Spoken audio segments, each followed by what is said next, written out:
Today's devotional is called Giving Your Best. It's from passage Deuteronomy 17, verse 1. You must not sacrifice to the Lord your God an ox or a sheep with a defect or any serious flaw, for that is detestable to the Lord your God.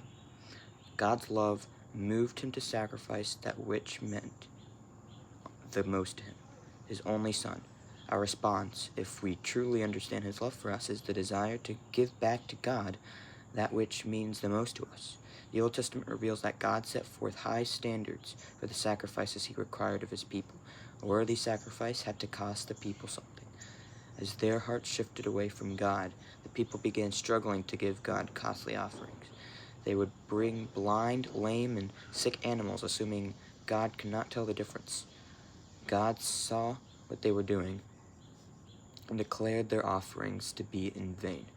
Throughout the Old Testament period, God was setting the stage for the ultimate, perfect, and sinless sacrifice of his Son for the sins of humanity. The offerings we give back to God reveal our heart's condition. A heart that overflows with gratitude for God's love will respond in selfless devotion if we are truly unwilling to sacrifice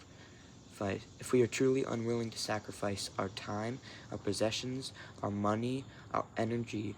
We indicate that we do not love God as he desires. God takes delight in the person who gives to him cheerfully out of a loving heart, a person who understands that God is the source of everything he has and who knows that God will more than compensate for whatever is sacrificed for him. If you struggle in giving your best offerings to God, pause and reflect on what God sacrificed for you. Trust him and give him the best that you have because you love him with all your heart. You know, this giving your best thing kind of resonates with sports because the sport that you love and play, people say, or your coaches say, do your best and you will succeed in them. Well, same thing with this. If you truly love God, you will do your best for him.